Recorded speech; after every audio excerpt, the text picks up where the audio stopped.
My son's bride-to-be looked at me and said my only purpose at their wedding was to be a walking ATM. After I had paid for every last detail of her fantasy event, she told me to get out and never come back. She never expected that I'd take the entire $500,000 wedding with me. If you believe that respect is earned, not bought, hit the like and subscribe button, and let me know in the comments where you're watching from. I want to see how far this story of a lesson learned travels. My name is Harrison Blackwood, and at 68 years old, I thought I had seen everything. I've spent my life as an architect building foundations meant to last for generations. But I was standing in a place with no soul, the Museum of Modern Art, a sterile white cavern my son's fiancée had chosen for their wedding. The place felt cold, like a surgical theater, all polished concrete floors and twisted metal sculptures that screamed in silence. My tailored suit felt more restrictive than any hard hat I'd ever worn. I was an old oak tree trying to find roots in a glass box. Everything was a performance. The guests glided past each other, champagne flutes held like props, their laughter echoing a little too loudly in the cavernous space, disappearing without a trace of warmth. This was Brittany's world, a world curated for pictures valued by price tags and built on the flimsy foundation of social media likes. A deep, familiar voice broke through my thoughts. "You look about as comfortable as a fish in a tree, H." It was Otis Bell, my best friend. We'd known each other for 40 years, two young black men trying to build something real in a world that wasn't always ready for us. Now he owned the most sought-after catering company in the state. He stood there in his crisp chef's whites, but his eyes held the same warmth and understanding they always had. "Just a little out of my element, oh," I said, taking a sip of sparkling water. "I'm used to places with more heart and less polish." Otis chuckled a low rumble. "I hear you. This place makes my famous slow-smoked brisket feel self-conscious. But you gotta admit, this Brittany girl sure knows how to spend your money." He wasn't being cruel, just honest. I'd signed the checks. The check for the venue, the check for the orchids flown in from some remote island, the check for the string quartet playing music so generic it felt like a soundtrack for a luxury car commercial. I did it for Jordan, my son. I wanted him to be happy. But looking at him now standing beside Brittany, forcing a smile for the photographer, I didn't see happiness. I saw a man playing a part he hadn't auditioned for. Across the hall, Terrence Green, a jazz legend, and my closest confidant signaled for his band to take a break. He walked toward us, his trumpet case in hand. "Harrison, are you sure about this? At last? In the middle of all this classical stuff?" A genuine smile touched my lips for the first time that evening. "I'm sure, T. That was Diane's song. She deserves to be here tonight in some small way. My late wife Diane was the architect of my heart. Everything I built was for her." Terrence nodded, his eyes full of a shared history. "For Diane, I'd play the blues at the Vatican." Just then, Brittany drifted towards us. She moved like a storm cloud in a $1,000 dress, her smile a perfectly practiced, polite mask. She gave a curt nod to Otis and Terrence before fixing her gaze on me. "Mr. Blackwood, could I have a word with you in private?" The sweetness in her voice was thin, like a layer of ice over a frozen lake. I nodded and followed her into a smaller gallery dominated by a single red sculpture that looked like a car wreck. The moment we were out of sight, her smile vanished. "What do you think you're doing?" she snapped, her voice a low hiss. "I'm not sure I follow," I replied, my own voice steady. "Don't play dumb with me," she seethed. "At last, Etta James. Are you trying to turn my wedding into a memorial service for your dead wife?" The words were designed to wound, and they did. But I refused to let her see it. "I need you to understand something. This is our day, our beginning. It's a new brand. It's not a tribute to the past." I looked at her, truly looked at the woman my son had chosen to marry. I saw a bottomless pit of insecurity, a hunger for status that could never be filled. She was Jordan's mother. It was the first song we ever danced to. I thought it would be a beautiful gesture. "Your gestures are obsolete," she cut me off, her voice rising. "Don't you get it? Your time is over. The time for those sentimental memories is over. Your legacy, your only value to us now is your bank account. And you've already paid for this party." She took a step closer, her cold blue eyes boring into mine. "Thank you for footing the bill.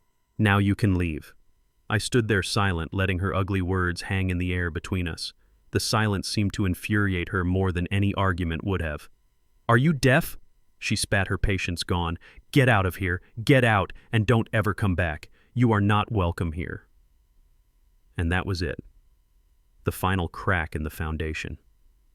In that moment, I didn't feel anger or even pain. All I felt was a sudden, chilling clarity. It was the feeling an architect gets when he finds the fatal flaw in a blueprint. All the little moments from the past 2 years, all the subtle insults, the constant requests for money, all of it clicked into place.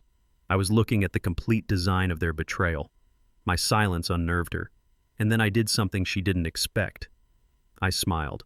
It wasn't a warm smile. It was the smile of a man who finally understood the full scope of the problem and knew exactly how to fix it. "All right, Brittany," I said, my voice calm, almost gentle. "You've made yourself perfectly clear. I'll leave, but I won't be leaving alone." She smirked, a cruel, triumphant expression. "Oh, really? Who are you taking with you, the ghost of your wife?" I didn't answer. I simply took my phone from my pocket. My fingers moved with practiced precision across the screen. I sent 2 short texts, one to Otis, one to Terrence. The message was the same: Plan B. Execute now. I put the phone away and met her gaze one last time. "Good luck with your party." I turned and walked away, leaving her alone with the twisted red metal. She was still savoring her victory, completely oblivious to the fact that she had just handed me the detonator. I walked out of the gallery and went straight to Terrence. He'd gotten the message. Without a word, he and his band started packing their instruments. It was quiet, efficient, professional. I gave him a slight nod. He understood everything. Next, I walked to the catering area. Otis saw me coming. Our eyes met across the room. He gave me a single, sharp nod. He'd gotten the message too. He gave a quiet order to his staff. Immediately, they stopped what they were doing. The wine stopped pouring. The waiters began covering trays of exquisite food with foil. They moved with the silent efficiency of a well-trained army. The change was so sudden, so quiet, that at first the guests didn't notice. But then the silence hit them. The music, the lifeblood of the event, was gone. A confused murmur spread through the crowd. Why was the band leaving? Why were the caterers packing up? Where was the main course? Jordan ran up to me, his face pale with panic. "Dad, what's going on? Why is everything stopping?" I looked at my son, my heart aching for the man he was supposed to be. "You should ask your bride," I said, my voice flat, devoid of emotion. "She told me I wasn't welcome here. Since I'm the one paying for all this, I figured my vendors should leave with their client." Just then, Brittany emerged from the gallery, a smug look still on her face. But her expression crumbled as she took in the scene. The life was draining out of her perfect party. She saw the band walking out. She saw the caterers wheeling away carts of food that would never be served. She saw Otis and Terrence, my oldest friends, standing by my side, ready to walk out with me. And then her eyes landed on me, the old, obsolete man she had just discarded. Her gaze shifted from confusion to panic, and finally, to horrified realization.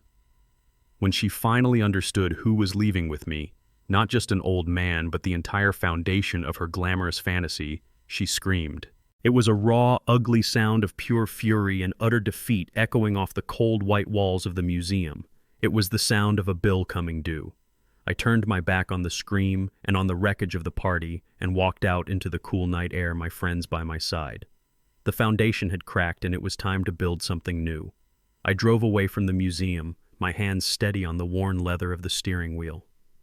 My car, a vintage Jaguar XJ6, hummed quietly, its classic engine a stark contrast to the chaos I had just unleashed. The city lights streaked past the windows, blurring into abstract paintings of red and gold. Inside the car, there was only the soft glow of the dashboard and the quiet sound of my own breathing. I had expected to feel a storm inside me. Grief for my son, rage at the woman who had poisoned his mind, but there was no storm. Instead, there was a profound, unsettling calm. It was the quiet that comes after a building is demolished. The dust settles, and for the first time, you can see the sky clearly. Brittany's scream was still echoing in my mind, but it was losing its power, fading like a bad dream. I realized with a sense of shock that I felt liberated. For 2 years, I had been living in a house with a cracked foundation, pretending the walls weren't about to collapse. I had been slowly suffocated by 1,000 small compromises, 1,000 moments where I bit my tongue for the sake of a peace that was never real. I had been funding my own disrespect, writing checks to pay for my own erasure from my son's life. Tonight wasn't an act of destruction. It was an act of survival. It was the moment I stopped trying to patch the cracks and finally decided to tear down the rotten structure. I had loved Jordan with every fiber of my being. I still did. But the man I saw tonight with his hollow smile and frightened eyes was a stranger, a ghost, wearing my son's face. He had made his choice long before this evening. He chose the glittering, empty promise of Brittany's world over the solid, unglamorous love that had raised him. He had mistaken my patience for weakness, my generosity for an endless resource he was entitled to. He had forgotten the first rule I ever taught him as an architect and as a father: a beautiful facade is worthless if the foundation is corrupt. The structure will inevitably collapse. As I took the long way home, driving along the lakefront, a slow jazz tune began to play on the radio. It wasn't our song, not Diane's song, but it was from our time. A time when love was a quiet thing you built together day by day, not a brand you marketed to the world. And the music combined with the gentle motion of the car pulled a memory to the surface. It was so clear, so vivid, it felt like it had happened yesterday. It was the beginning of the rot. The first almost invisible crack in the foundation that I had foolishly ignored. It was the day Jordan first brought Brittany to the house I had designed and built for Diane, every line and every window a testament to our life together. I remembered the way the air grew colder when she walked in, the way she looked at our home not as a place of love and memory, but as an asset on a balance sheet.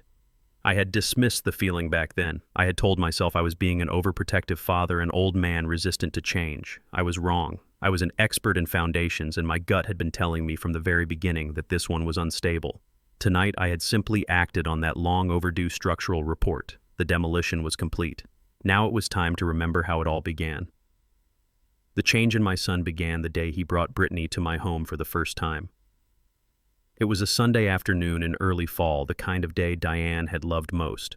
The sunlight streamed through the large windows of the living room, illuminating the specks of dust dancing in the air and warming the dark wood of the floors. The house was filled with the smell of roasting chicken and the sound of a Miles Davis record playing softly on the turntable. It was a house built for comfort, not for show.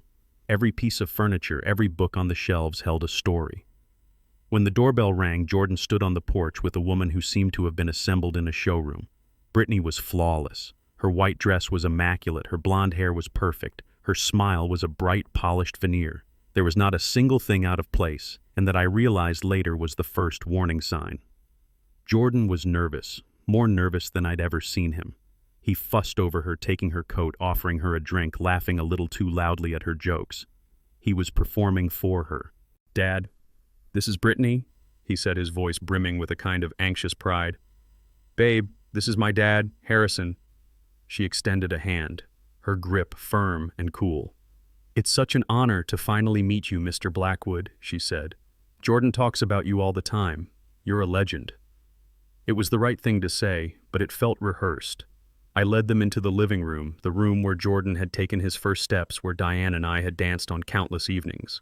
Brittany's eyes scanned the space, but she wasn't seeing the memories. She was assessing the inventory. She passed by the worn leather armchair where I'd read to Jordan every night for years. "That's a classic Eames," she remarked, "not to me, but to Jordan. A bit dated, though. You could get it reupholstered in a lighter fabric to modernize it."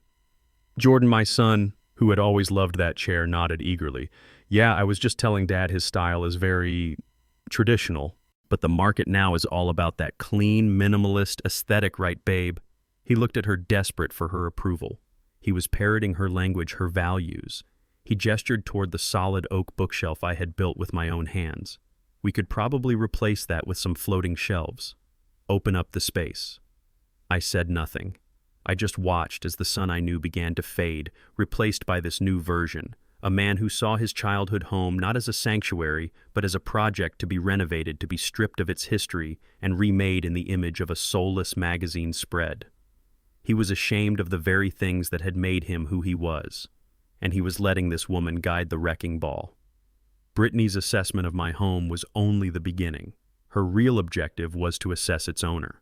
She was a master of a certain kind of conversational warfare, the kind where the attacks are so skillfully disguised as compliments that you don't realize you're bleeding until it's too late. As we sat down to dinner, she began her gentle, relentless interrogation. "Jordan tells me this whole neighborhood has just skyrocketed in value," she said gracefully, cutting into her chicken. "This property, with the lakefront access, the land alone must be worth a fortune. Have you had it appraised recently? It's just so important to keep your portfolio diversified and properly valued." She said the word portfolio as if she were talking about the weather. It was casual, clinical. I told her I hadn't, that I thought of the house as a home, not an asset. She smiled, a patient, condescending smile. "Of course. But a home is the biggest asset most people have. It's only smart to know its potential." Later, as I gave her a tour, she didn't ask about the family photos on the wall or the handmade quilt Diane had made that lay on our bed. She asked about the age of the roof, the efficiency of the heating system, the property taxes. Each question was wrapped in the language of practical concern. "Oh, these original hardwood floors are stunning. Maintaining them must be quite an expense, though." Then the pivot. "Jordan says you were so brilliant with your investments before you retired. It must be such a comfort to have that kind of financial security. So many people from your generation didn't plan properly." She was framing her questions as admiration, but what she was really doing was mapping out my financial landscape. She was trying to find out exactly how much there was, how much she could expect, how much Jordan was set to inherit. Jordan followed along, nodding, adding details I had shared with him in confidence. "Yeah, Dad was one of the first to invest in those tech startups back in the day. He saw the future. He was so proud, so desperate to impress her that he didn't see he was handing her the keys to our family's history, our family's security. I saw it, though. In that moment, I saw her for what she was, a prospector panning for gold in the river of my life's work, and my son was the one showing her where to dig." The erosion began subtly with a series of conversations that felt more like corporate pitches than family discussions. The first major request for money came about 6 months after I first met Brittany. They invited me to brunch at a trendy, overpriced restaurant where the food was artfully arranged but barely filled the plate. After some awkward small talk, Brittany placed her phone on the table and slid it towards me. On the screen was a slick presentation for an app. She called it Aura. It was, in her words, a curated lifestyle platform designed to connect high-net-worth individuals with bespoke artisanal experiences. The presentation was filled with buzzwords like synergy, monetization, and authenticity. It was beautifully designed and utterly meaningless. Jordan watched me, his eyes wide with a desperate, manufactured excitement. "Isn't it brilliant, Dad? It's a total market disruptor. We're getting in on the ground floor. All we need is some seed capital to get the development off the ground." I scrolled through the slides. There were pictures of people doing pottery, laughing at wine tastings, and arranging flowers. There were no financial projections, no business model, no clear explanation of how the company would actually make money. I looked up from the phone. I didn't say it was a terrible idea. I didn't raise my voice. I simply asked the questions I would ask any contractor who came to me with a blueprint. "Who are your paying customers?" I asked. "Fees. Is it the users or the artisans providing the experiences? What's the revenue sharing model? What are your projected operational costs for the first 2 years? And how does that compare to your most conservative revenue forecast?" Brittany's smile tightened just a fraction of an inch. Jordan shifted uncomfortably. "Well, we're still in the conceptual phase," Brittany said smoothly. "The key right now is to build the brand to create a community. The monetization will follow naturally once we have an engaged user base." Jordan jumped in. "Exactly. It's like Facebook, Dad. They didn't worry about profit at first. They focused on growth." Comparing this vague, elitist app to one of the most powerful companies on the planet was absurd, and I knew he knew it. He was just repeating a script she had fed him. I said nothing for a long moment. I just looked at my son, and I saw how badly he wanted this, how badly he wanted her approval. So I nodded slowly. "All right. Send me a formal proposal with the amount you need."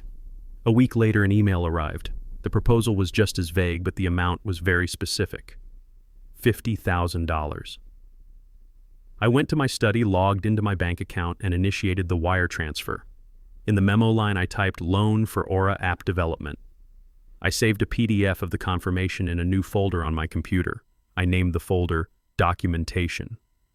The second request came 8 months later. The Aura app had launched and predictably had gone nowhere. It was a ghost town of unbooked experiences. Jordan and Brittany came to the house for dinner. This time their approach was different.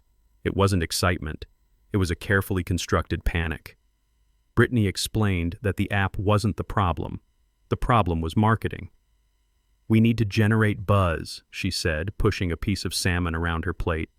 "We need to show people the kind of exclusive lifestyle Aura represents." She then unveiled her grand new plan. She wanted to host an all-expenses-paid influencer retreat in Bali. She would fly 10 of her blogger and influencer friends to a luxury villa for a week to generate organic content that would drive traffic to the app. It was a lavish vacation masquerading as a business expense. This time I felt a cold knot tighten in my stomach. "Let me see if I understand," I said, my voice even.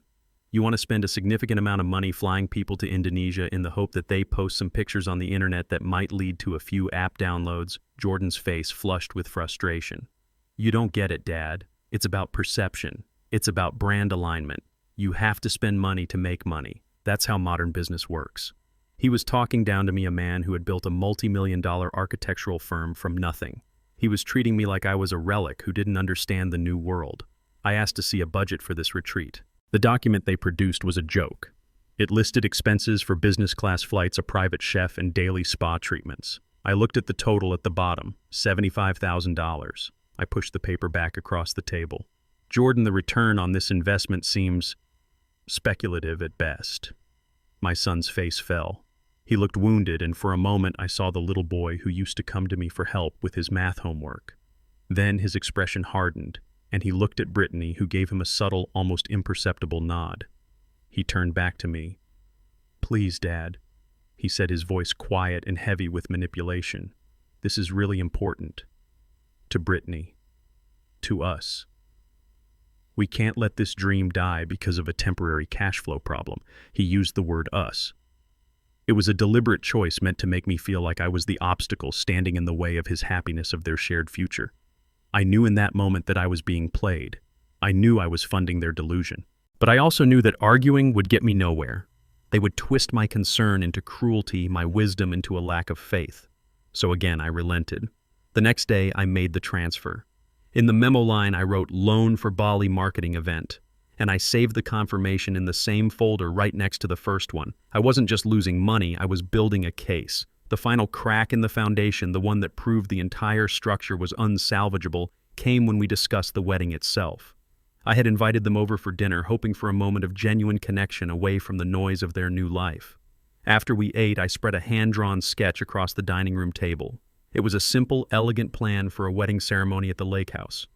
I envisioned it taking place in late spring in the garden Diane had spent decades cultivating, with the scent of roses in the air and the sound of the lake lapping gently in the background. It would be intimate, meaningful, and deeply personal. We could have the reception on the great lawn, I said, my voice filled with a hopeful warmth. Otis could do the catering, Terrence and his band could play. It would be a celebration, not a production. Something real. Brittany looked at the sketch for a long moment, her expression unreadable. She didn't dismiss it immediately. She was too clever for that. She picked it up, holding it as if it were a curious, primitive artifact.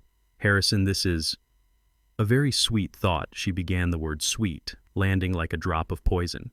"It's very quaint, but we have to think about the guest experience. The logistics of getting 200 people out to the lake are a nightmare.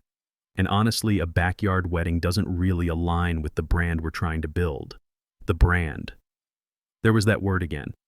She spoke of her marriage as if it were a new product she was launching. She wasn't building a life, she was building a brand. I turned to my son. "Jordan, remember those summers we spent at that house learning to fish off the dock? The bonfires at night? That place is our family's history." I was pleading with him, trying to reach the boy I had raised, the one who understood the value of things that couldn't be bought. He wouldn't meet my eyes. He stared at the salt shaker on the table. It's a bit rustic, Dad," he mumbled. "Brittany has her heart set on something more sophisticated." Brittany saw her opening and seized it. She put my sketch aside and pulled out her tablet, tapping the screen to life. It displayed a picture of the Museum of Modern Art, cold white and enormous. "This is the vision," she said, her voice now animated, passionate. "Clean lines, high-end catering. A string quartet. It makes a statement. It says that we are a power couple, that we are the future. I looked at the projected cost she had prepared. It was astronomical. It was more than the down payment I had made on my first dozen construction projects combined. "Brittany, this is an incredible expense," I said, trying to keep my voice reasonable. "A wedding is about the commitment, not the venue. We could use that money for a down payment on a house for you two. A real foundation." This was my last attempt, a final appeal to logic, to the values I had tried to instill in my son. Brittany scoffed a small, ugly sound, but it was Jordan's response that shattered me. He finally looked up from the salt shaker and his eyes were cold. He was annoyed. Annoyed that I was being so difficult, so impractical. "Dad, it's just money," he said, his voice flat. "We can always make more money. But we only get one chance to make this kind of impression. Brittany's reputation, our reputation, is worth more than that. It's just money." Those 3 words struck me with the force of a physical blow. All the years of my hard work, the sacrifices Diane and I had made, the legacy I had built to give him a better life, he had just dismissed it all. It was just money. And it was worth less than the fleeting social status of a woman who saw our family as a stepping stone. In that moment, the fight went out of me. It wasn't about the money anymore. It was about the revelation that the son I knew was gone. A door had slammed shut inside my heart, a heavy final sound.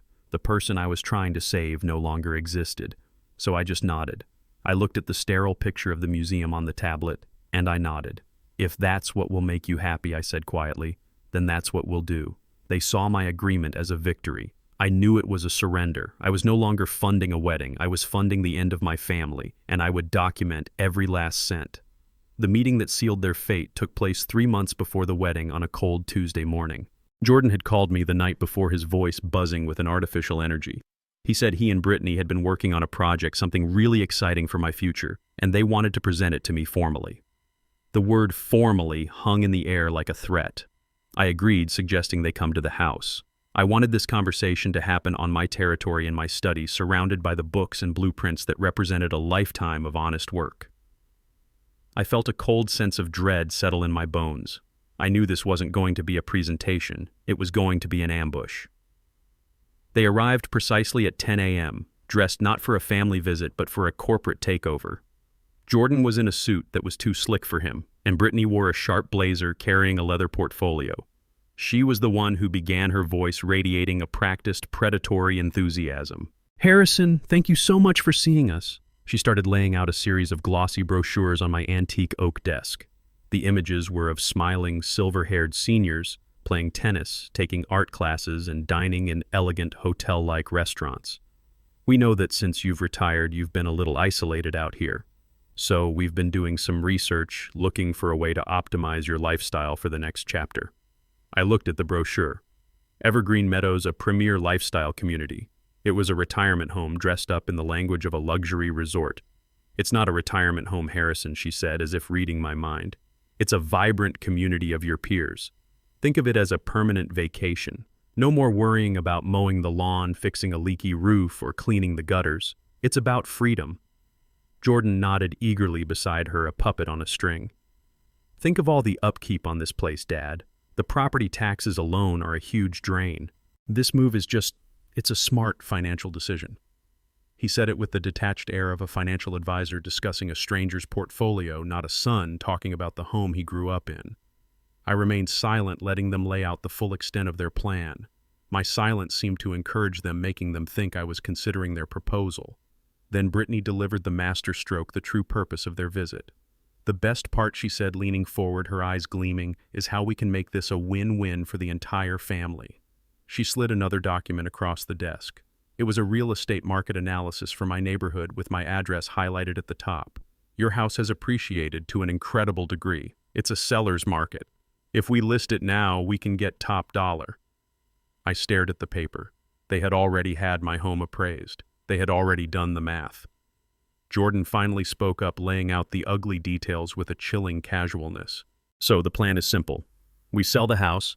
The proceeds will be more than enough to cover the entrance fee for Evergreen Meadows for you. And with the rest," he took a deep breath, "we can finally afford a down payment on a place of our own in the city. A proper place for us to start our family." There it was. The full blueprint of their greed. They weren't planning my retirement, they were liquidating my life. They intended to sell the home I had built with my own hands, the sanctuary where I had raised my son, the place where every corner held a memory of Diane. They would use that sacred money to fund their own lavish lifestyle, and in exchange they would store me away in a gilded cage until I died.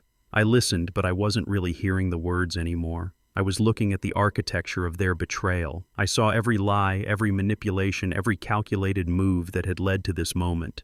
They were talking about my life as if it were a property to be flipped for a profit. The structural integrity of our family, the foundation of love and respect I thought I had built, was gone.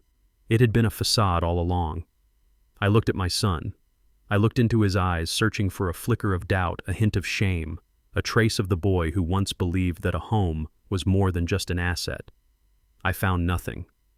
He just looked back at me, waiting for my answer, a hopeful, expectant look on his face. He truly believed this was a good idea. He saw no betrayal, no disrespect. He only saw a logical solution to a financial problem, and the problem was me. My life. My home. After a long, heavy silence that filled every corner of the room, I finally spoke. My voice was quiet, devoid of all emotion. I pushed their glossy brochures and market analyses back towards them. "You've given me a lot to think about," I said. "Let me review this." They took my calmness as a sign of consideration of a potential victory. Brittany smiled a triumphant little smirk. They had no idea what they had just done. They had expected an argument, an emotional outburst. They had prepared for a fight. They were not prepared for the dead, quiet calm of a man who had just confirmed his worst fears and was now finally ready to act. They had presented me with their plan. Now it was time for me to start working on mine. The day after their ambush, I did not call my son. I did not rage or grieve. I took the folder I had named Documentation, and I made an appointment. I didn't go to the old family lawyer who had handled my will for 30 years, a kind man who would have offered me platitudes and lukewarm tea. I had no need for sympathy. I needed a surgeon. My research led me to a high-rise building downtown, to a law firm with a name made of sharp, modern angles. The office of Kendra James was on the 35th floor with a view that stretched across the entire city. The space was like the woman herself, minimalist, precise, and powerful. There were no family photos on her desk, no sentimental clutter. There was just a sleek laptop, a single black pen, and a block of polished granite that served as a paperweight. The air was cool and smelled faintly of steel and glass. Kendra James was a woman who looked to be in her late 30s, dressed in a charcoal gray suit that was both elegant and severe. She didn't smile when she greeted me. She simply shook my hand, her grip firm and brief, and gestured for me to sit. "Mr. Blackwood," she said, her voice a calm, low-pitched instrument of efficiency. "Your assistant said it was a matter of asset protection. Please tell me what you're facing." I didn't begin with a story of a broken heart. An architect does not begin a project by describing his feelings about the building. He begins with the blueprints. I opened my briefcase and placed the thick folder on her glass desk. The sound was a soft, definitive thud in the quiet room. "Ms. James." I began, my voice as steady as my hand. "I am the founder and sole owner of a lifetime of assets, and I am currently facing a hostile takeover attempt from within my own family. This folder contains the preliminary documents of their proposal. I opened the folder and laid out the evidence in a neat row, just as I would lay out architectural plans for a client. First, the glossy brochure for the luxury retirement community. Second, the unsolicited real estate appraisal of my home. Third, I placed the printouts of the wire transfers, each one annotated with the date and the stated purpose of the loan.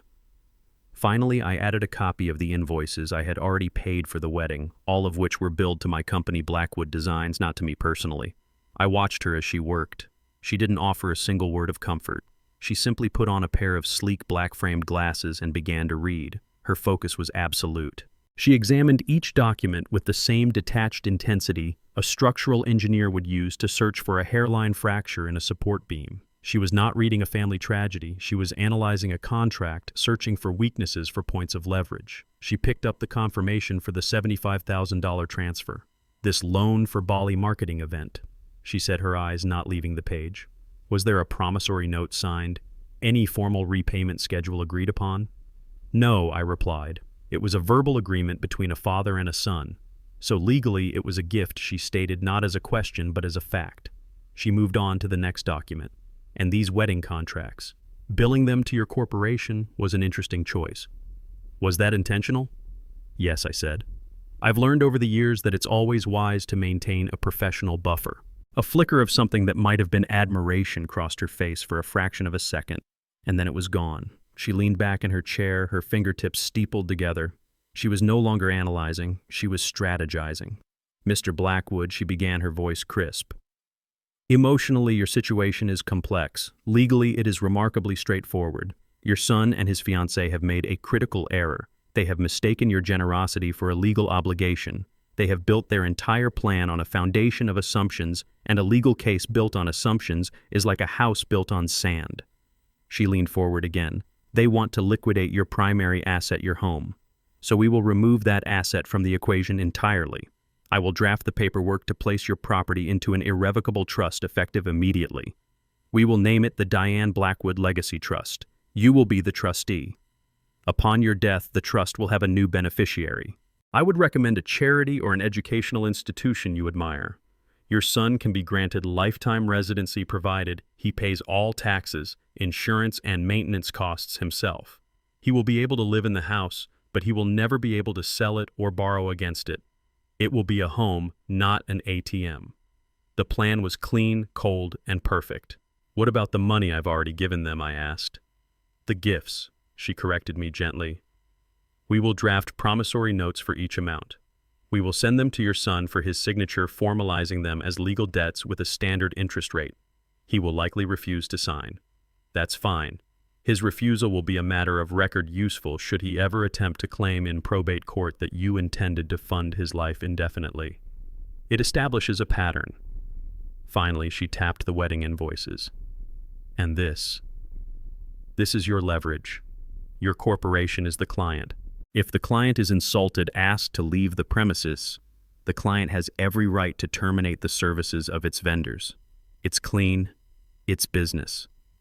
She laid out the entire strategy with the passionless precision of a master chess player explaining a checkmate sequence. There was no talk of revenge, no language of payback. There was only the clinical application of the law to protect what was mine. She was not offering to help me win a family fight.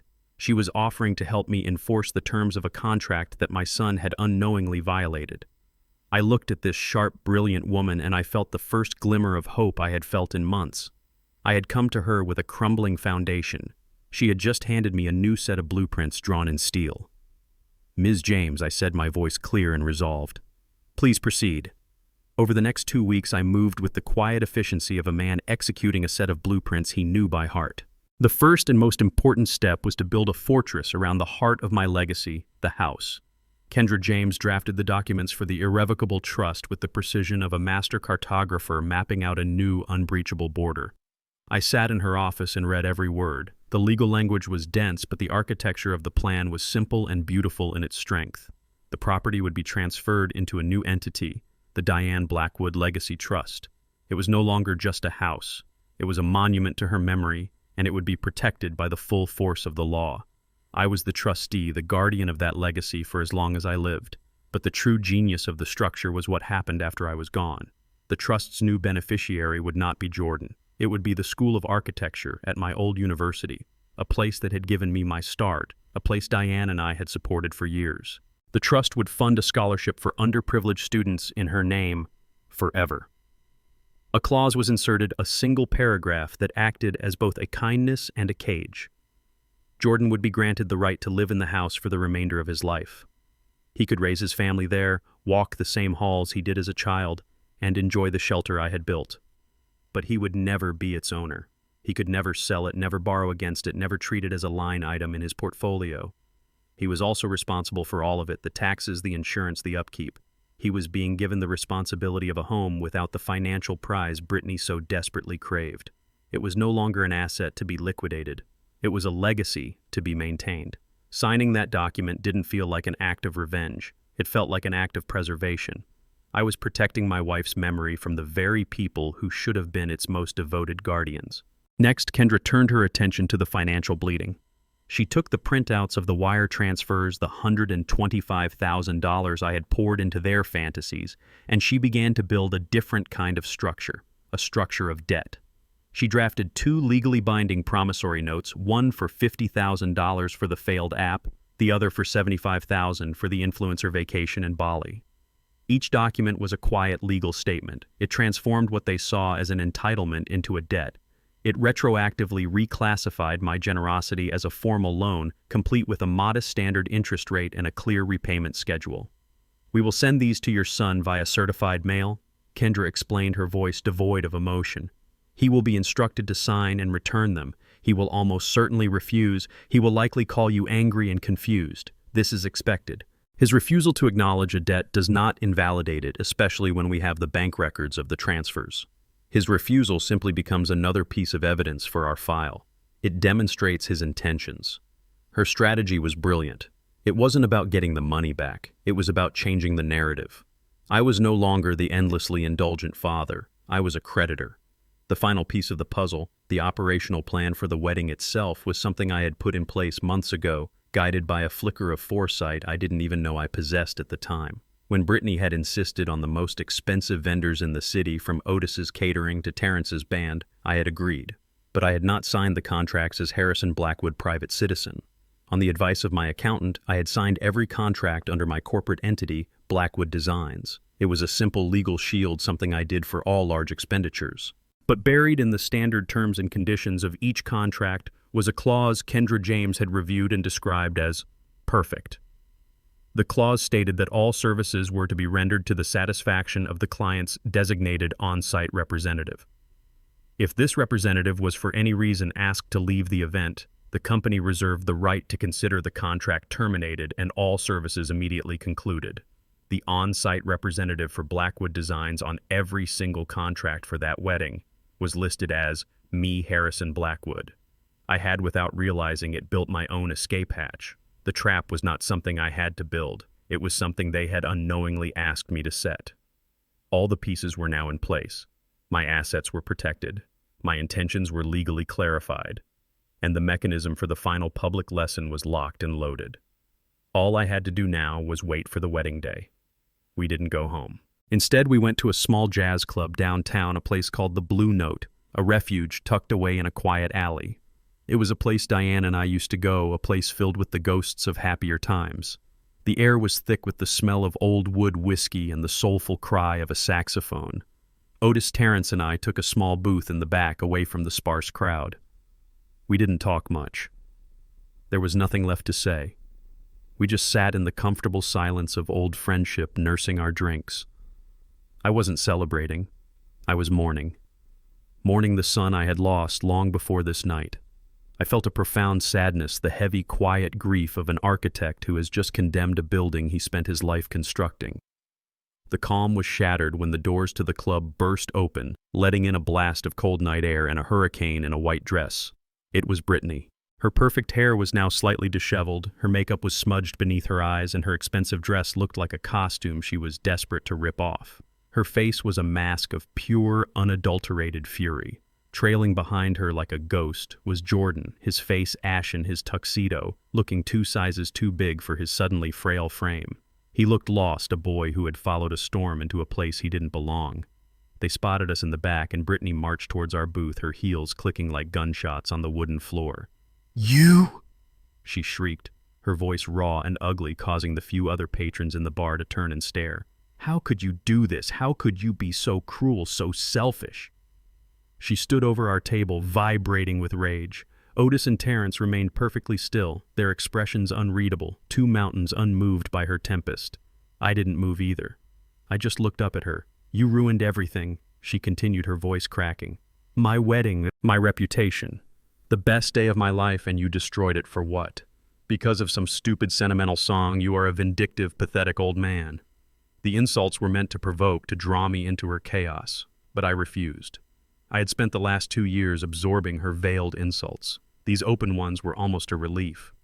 Jordan finally found his voice, a weak, pleading sound that was even more pathetic than her rage. "Dad, please," he begged, his hands outstretched as if to ward off a blow. Just stop this. Call them back. We can fix this. Please, Dad, it's my wedding day. It's my wedding. How could you do this to me? He didn't defend her. He didn't apologize for her behavior. He just wanted me to make the consequences disappear. He was completely blind to the fact that he was standing next to the person who had detonated the bomb, and he was begging me to put the building back together. I just sat there and I watched them. I watched the woman my son had chosen, her face twisted with a primal greed and entitlement. And I watched my son, a hollowed-out man, begging me to undo the damage he had allowed to happen. I didn't see a bride and groom. I saw two children throwing a tantrum in the middle of a grocery store because they had been denied a candy bar. Their sound and fury filled the small club, but at our table there was only a profound, unbreakable calm. They were screaming at a wall of silence, and it was driving them mad. Their anger began to curdle into desperation. They had come here expecting a fight, expecting to find me gloating, expecting to have a screaming match. They were not prepared for this. They were not prepared for the quiet, sad finality in my eyes. They were not prepared for a man who had already made his peace with the wreckage. I let their anger wash over our booth, a wave of hot, useless noise that broke against the seawall of our silence. When their words finally ran out, leaving only the ragged sound of their own breathing and the soft lament of the saxophone from the stage, I took a slow sip of my water. I placed the glass down on the coaster with a quiet, deliberate motion. The sound was a period marking the end of their tirade and the beginning of mine. I looked not at Brittany, but at my son. "You're both very emotional," I began, my voice even and calm, a stark contrast to their shrieking. "So let's try to set the emotion aside and just look at the facts. You've made some accusations and you deserve a clear answer. Let's start with tonight. Let's talk about the wedding you seem to believe I destroyed." Brittany opened her mouth to interrupt, but I held up a single finger, a gesture of quiet authority that stopped her cold. "First," I continued, "you are operating under a fundamental misunderstanding. I, Harrison Blackwood, your father, did not pay for your wedding. Blackwood Designs. My corporation paid for your wedding. Every invoice, every deposit, every contract was signed and executed as a corporate event." Jordan's brow furrowed in confusion. "What are you talking about? That's my company. It's the same thing." "No, Jordan," I said patiently, as if explaining a simple architectural principle to a student. "It is not the same thing. In business and in law, it is a critical distinction. A company is a legal entity with its own rights and obligations, and in this case, Blackwood Designs was the client. Otis's company, Terrence's band, the venue itself, they were all vendors contracted by my company to provide a service for a corporate event. I let that sink in. I was reframing the entire evening, moving it from the realm of family drama into the cold, clear world of contract law. Now, in every one of those contracts, I went on my gaze, unwavering, a contract for which you and Brittany happily approved the budget. There is a standard clause. It's called the Client Representation Clause. It stipulates that all services are to be rendered to the complete satisfaction of the client's designated on-site representative. If that representative is not satisfied, or if that representative is removed from the premises, the vendor has the right to consider the contract fulfilled and immediately conclude all services. I paused, letting them process the words. I could see the first glimmer of dawning horror in Jordan's eyes. Brittany just looked confused, her anger momentarily short-circuited by a conversation she couldn't control. The designated on-site representative for Blackwood Designs on every single one of those contracts, Jordan, was me. I let the statement hang in the air for a moment. "So when your bride looked that representative in the eye and told him to get out and never come back, she wasn't simply being rude to her father-in-law. From a legal and contractual standpoint, she was dismissing the client. She was terminating the agreement on behalf of every vendor present." I gestured to my friends. "Otis and Terrence didn't walk out on your wedding out of some misguided loyalty to me. They walked out because their client left the building. They were professionally and legally obligated to do so. They fulfilled their contract to Blackwood Designs perfectly. There was no drama. There was no revenge. It was just business. A simple, logical consequence of an action. You terminated the contract. They stopped providing the service. It's as simple as that." I let the logic of my explanation settle into the silence of our booth. I saw Jordan struggling with it, trying to find a flaw in the contractual wall I had built. Brittany, however, just looked impatient. She clearly thought this was my only move, a petty trick to ruin her night. She was still a long way from understanding the scope of her defeat. I picked up my glass of water again, the picture of calm. But that, I said, looking from my son to his new wife, that just solves the problem of tonight's unfortunate events. We should really talk about the future. Your future and mine. After all, you both came to my study just a few months ago with a very detailed presentation for my next chapter. It would be rude of me not to return the favor and update you on my own plans. I saw a flicker of unease in Brittany's eyes. This was not following her script. Let's talk about the house. I said, my voice soft but carrying the weight of a final judgment. The lake house. The one you had appraised. The one you planned to sell to fund your new life and to pay for my stay at the Evergreen Meadows community. Jordan flinched as if I had struck him. Brittany's face hardened. You were right about one thing, I continued. It is a valuable asset. Far too valuable to be left in uncertain hands. That is why 2 months ago I had my lawyer finalize the creation of an irrevocable trust. Brittany let out a short, sharp laugh of disbelief. A trust? What are you talking about? You can't do that.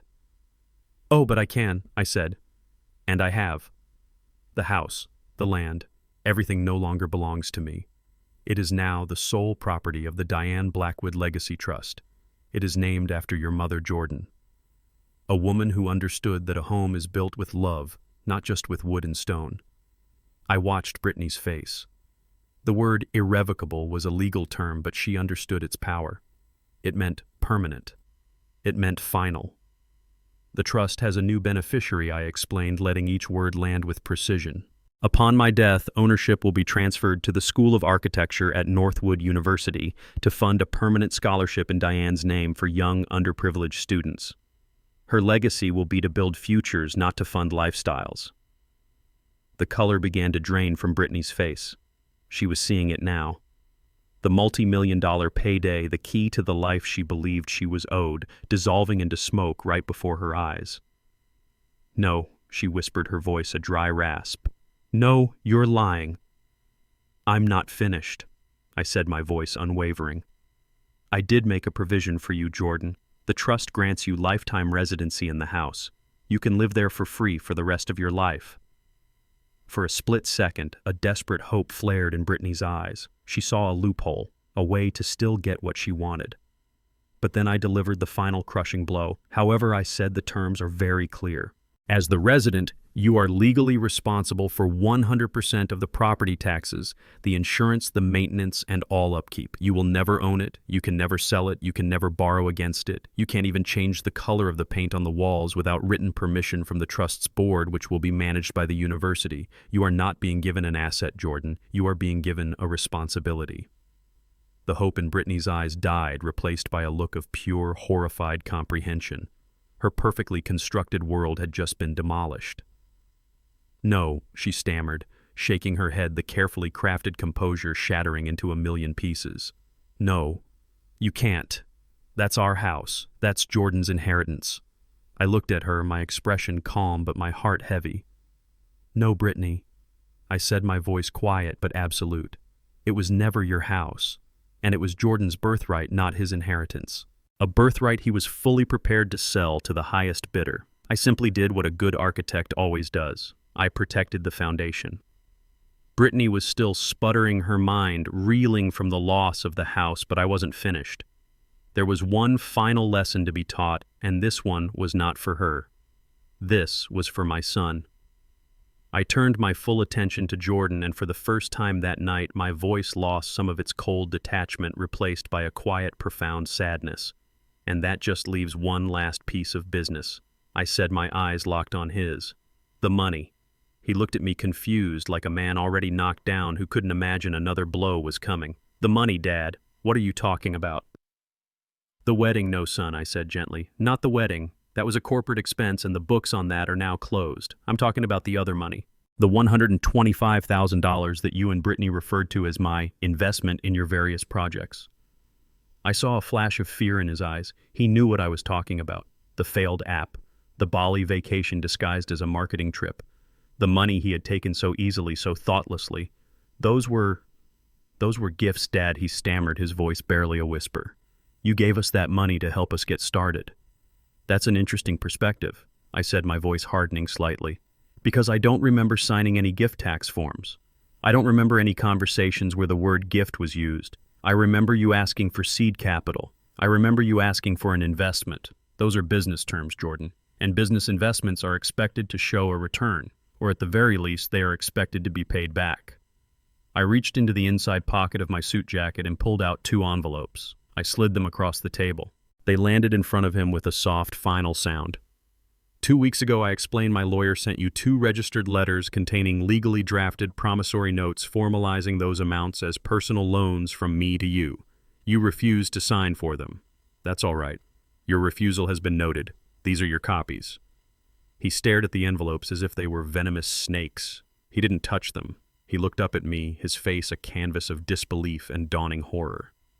The easy confidence he had worn like a costume was gone, stripped away to reveal the frightened, insecure boy underneath.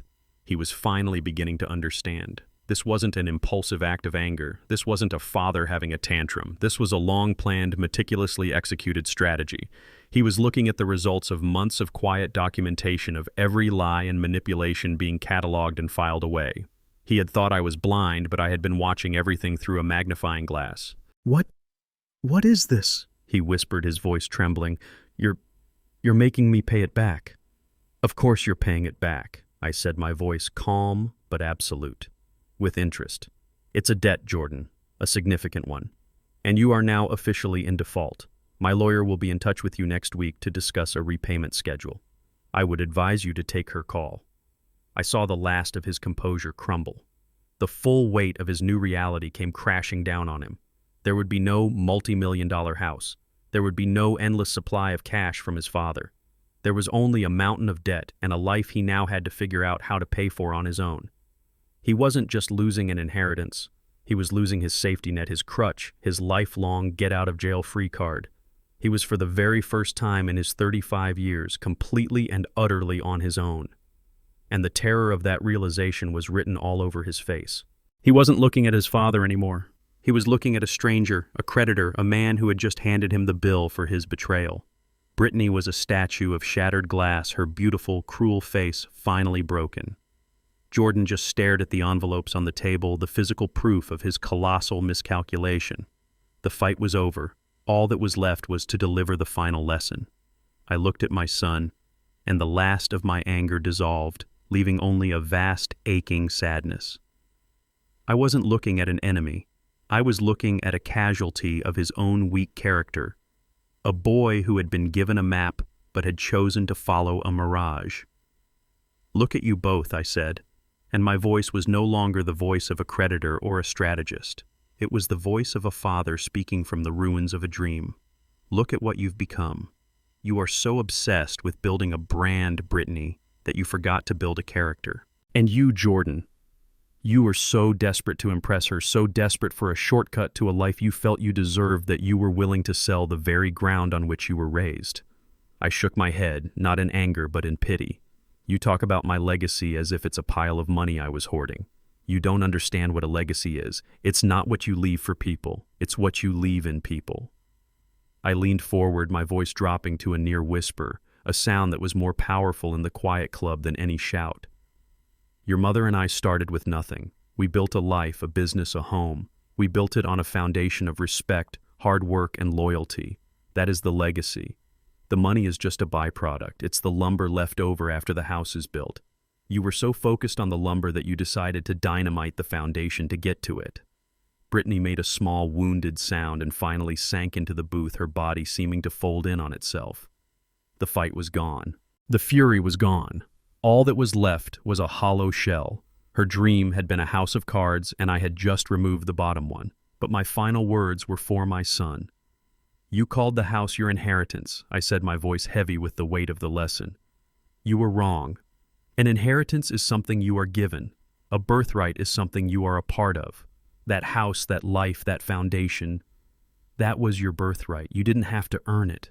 You just had to respect it, to protect it, to build upon it. But you didn't. You saw it as a commodity, something to be sold off to the highest bidder to fund a life of cheap imitations and empty impressions." He finally looked up at me, and in his eyes for the first time I saw something other than fear or entitlement. I saw a flicker of comprehension. He wasn't looking at the old man he had dismissed, the walking ATM he had taken for granted. He was seeing the architect, the man who designed and built things to last. The man who understood that a structure is only as strong as its foundation. He was seeing the father he had lost, not because I had left, but because he had wandered so far away. The recognition was a slow, agonizing dawn on his face, and I knew it would be a pain he would carry for the rest of his life. I stood up, placing a few bills on the table to cover our drinks. Otis and Terrence stood with me. "I did not do this to you," I said, my voice clear and final. "I simply stopped you from doing it to yourselves and to me. You chose the materials. You drew the flawed blueprint. I am just the building inspector condemning a structure that was never meant to stand." And with that, I turned and walked away, leaving them sitting in the rubble of the life they had tried to build. I didn't look back. I didn't need to. The lesson was complete. The marriage of Jordan Blackwood and Brittany Miller, a union built on the promise of a 7-figure inheritance, did not last the week. Their shared future was a business plan, and I had just declared it bankrupt. The arguments that followed were not the passionate fights of disillusioned lovers. They were the bitter, frantic negotiations of business partners turning on each other after a catastrophic failure. I wasn't there to hear them, but I could imagine the conversations. I had seen the blueprints of their characters, and I knew how they would react under pressure. Brittany, the ruthless CEO of their 2-person corporation, would have accused Jordan of incompetence, of weakness. She would have raged at him for not having a better handle on his own father, for failing to secure the assets. She would have seen his weakness not as a character flaw, but as a business liability that had cost her everything. And Jordan, for his part, would have finally seen the cold, hard machinery beneath her beautiful exterior. His resentment, long suppressed, and his desire to please her would have surfaced. He would have blamed her for pushing him, for filling his head with ideas of brands and lifestyles, for teaching him to be ashamed of the solid, respectable world he came from. Their shared dream, once a glittering palace in the sky, was now just a pile of rubble they were throwing at each other. Their love had been collateral for a loan that had been called in. Without the money, they had nothing in common. The end was inevitable. Brittany was a pragmatist above all else. When a brand fails, you don't stick around out of loyalty. You rebrand. About a month after the wedding, I heard through a mutual acquaintance that she had moved out. There was no dramatic divorce proceeding. It was more like a corporate dissolution. She packed her things, hired a lawyer to ensure there were no lingering financial ties, and vanished from Jordan's life as cleanly as if she had never been there. She was cutting her losses, moving on to find a new, more promising venture. She had no time to waste on a failed project. Her departure left Jordan alone in the sleek, minimalist apartment they had rented in anticipation of their new life, an apartment they could no longer afford. He was a king left alone in an empty castle surrounded by the expensive, soulless furniture that Brittany had chosen, each piece a monument to a future that would never arrive. And then the real consequences began. The polite, implacable letters from Kendra James's office started arriving. They weren't threats. They were business communications. A proposed repayment schedule for the $125,000 debt, reminders of the penalties for non-payment. Jordan, who had never had to worry about money a day in his life, was now forced to stare at a spreadsheet that detailed in black and white the true cost of his choices. He had to sell the expensive car Brittany had insisted they buy. He had to break the lease on the apartment. He had to look for a job, a real job, one that paid a salary based on his skills, not his father's name. The world, which had always been a soft, forgiving place for him, had suddenly become hard and unyielding. For the first time, he was facing the cold, impartial logic of cause and effect. He was no longer the son of Harrison Blackwood, the prominent architect. He was just Jordan Blackwood, a man with a mountain of debt, a failed marriage, and a future he had to build from scratch, all by himself. He had lost his wife, he had lost the house, he had lost the money. But the most profound loss, the one I knew he was grappling with in the silence of his new, smaller life, was the loss of his father's respect. And that was a debt no amount of money could ever repay. 6 months passed. The raw, sharp edges of the event had softened into a dull ache in my heart. I didn't feel joy in what I had done. There is no joy in amputating a part of yourself to save the whole. But in the quiet moments, I felt a profound and unshakable peace. It was the peace of a man who had faced a storm and was still standing on solid ground. I had protected what was most sacred to me, the memory of my wife and the integrity of a lifetime of work. The cost was high, but the cost of inaction would have been higher. It would have been the slow, corrosive death of my own soul.